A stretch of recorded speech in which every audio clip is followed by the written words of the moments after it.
So today we are starting our next chapter, and the name of this chapter is Recent Development in Indian Politics. भारतीय राजनीति में आए नए बदलाव या हाल ही के वर्षों में जो बदलाव आए थे उस विषय के बारे में हम पढ़ेंगे।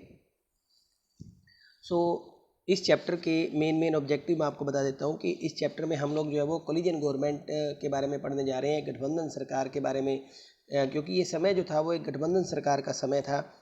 और इस में आप देखेंगे कि किस तरह से इंदिरा गांधी जो थे उनकी डेथ हुई। इंदिरा गांधी की डेथ के बाद राजीव गांधी की डेथ, और राजीव गांधी की जो थी वो हत्या हुई थी कि बम धमाके में उनकी मृत्यु हो गई थी। इंदिरा गांधी को उनके बॉडीगार्ड्स ने जो था वो गोली मार के उन्हीं के निवास स्थान पर जो था उनकी मृत्यु हो गई थी, क्योंकि उन्होंने एक ब्लू स्टार ऑपरेशन में, माना जा रहा था कि कहीं ब्लू स्टार ऑपरेशन से जो सिख थे उनकी जो थी आस्था को कहीं चोट पहुंची थी, और उनका बदले लेने के लिए जो था वो उनके ही खुद बॉडीगार्ड ने, बेअंत सिंह और जसवंत सिंह, दो बॉडीगार्ड थे उनके, जिन्होंने उनको गोली मार दी थी।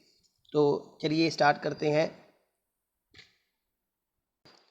बेसिकली इस चैप्टर में हम देखेंगे कि किस प्रकार से एक कोलिजन गवर्नमेंट का राइज हुआ, किस तरह से गठबंधन जो राजनीति थी वो 1990 के समय से या 1990 के बाद जो राजीव गांधी की मृत्यु हुई, डेथ हुई, तो उसके बाद से जो था वो गठबंधन सरकार की राजनीति का दौर शुरू हो गया था। तो आइए देखते हैं।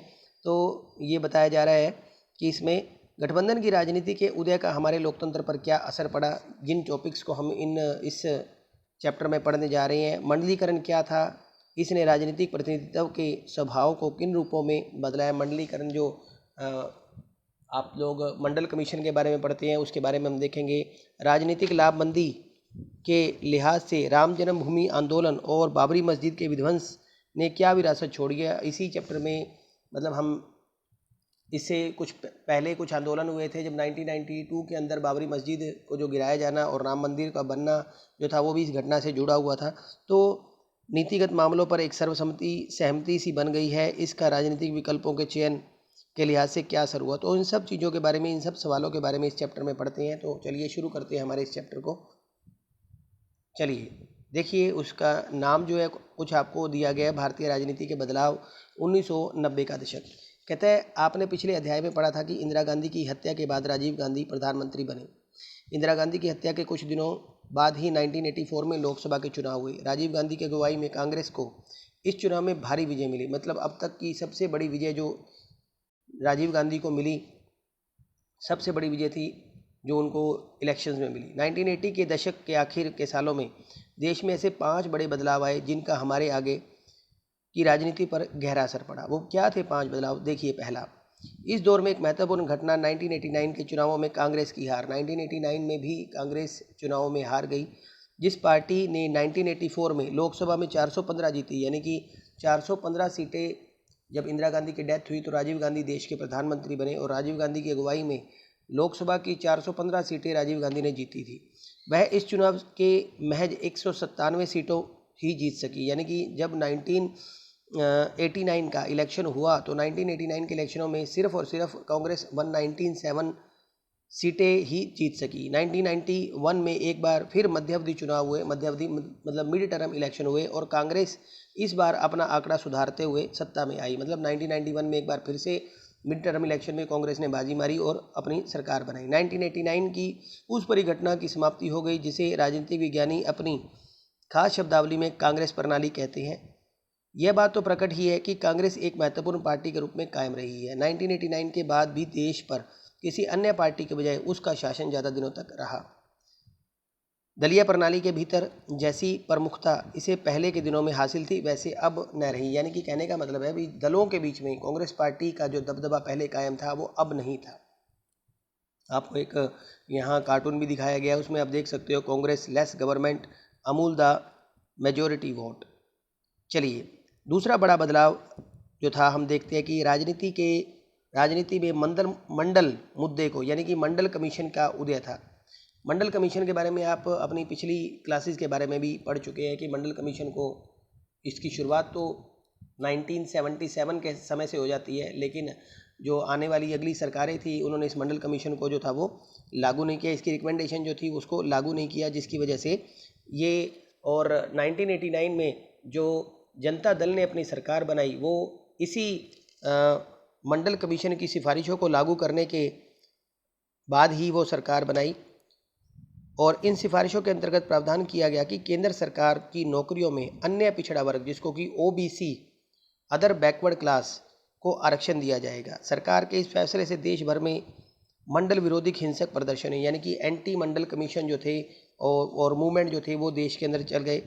अन्य पिछड़ा वर्ग के को मिले इस आरक्षण और समर्थक और विरोधियों के बीच चले विवाद को मंडल मुद्दा कहा जाता है, यानी कि इसी को मंडल मुद्दा या मंडल कमीशन कहा जाता है। इसने 1989 के बाद की राजनीति में अहम भूमिका निभाई। तीसरी जो हम इसमें बात पढ़ेंगे, तीसरी, विभिन्न सरकारों ने इस दौर में जो आर्थिक नीति अपनाई वे बुनियादी तौर पर बदल चुकी थी। इसे ढांचागत समायोजन कार्यक्रम अथवा नए आर्थिक सुधारों के नाम से जाना जाता है। क्या थे नए सुधार? आप जानते हैं कि 1991 में जो था हम लोगों ने लिबरलाइजेशन एक पॉलिसी को अपनाया, ढांचागत हम लोगों ने कॉन्स्टिट्यूशनली जो था वो जो विदेशी कंपनियां जिनके लिए हमने पूरी तरह से रोक लगाया हुआ था उन के लिए एक उदारीकरण जिसको हम बोलते हैं लिबरलाइजेशन पॉलिसी को अपनाकर उदारीकरण की नीति को अपनाया। आगे चलते हैं। इसकी शुरुआत राजीव गांधी की सरकार के समय में हुई। 1991 तक ये बदलाव बड़े पैमाने पर प्रकट हुए।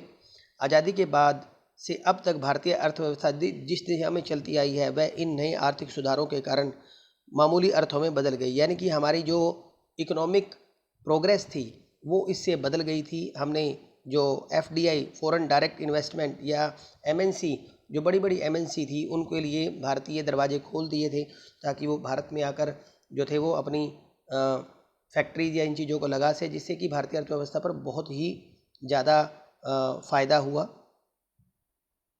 बहरहाल इस अवधि में जितनी भी सरकारें बनी सबसे नई आर्थिक नीति पर अमल जारी रखा, यानी कि जो भी सरकारें बनती रही 1991 के बाद से 1992 के बाद से जितनी भी कोलिजन गवर्नमेंट बनी उन्होंने नई आर्थिक नीति जो थी उसके ऊपर अमल जारी रखा, यानी कि उसको कंटिन्यू रखा। चौथे, घटनाओं के एक सिलसिले की परिणति अयोध्या स्थित एक विवादित ढांचे बाबरी मस्जिद के विध्वंस के रूप में भी हुई। बाबरी मस्जिद के लिए अक्सर क्वेश्चन पूछ लिया जाता है कि बाबरी मस्जिद का विध्वंस क्या था, या इसके ऊपर एक छोटा सा क्वेश्चन भी आ जाता है कि बाबरी मस्जिद को गिराना या बाबरी मस्जिद से रिलेटेड क्वेश्चन, ये घटना कब हुई? यह घटना 1992 के दिसंबर महीने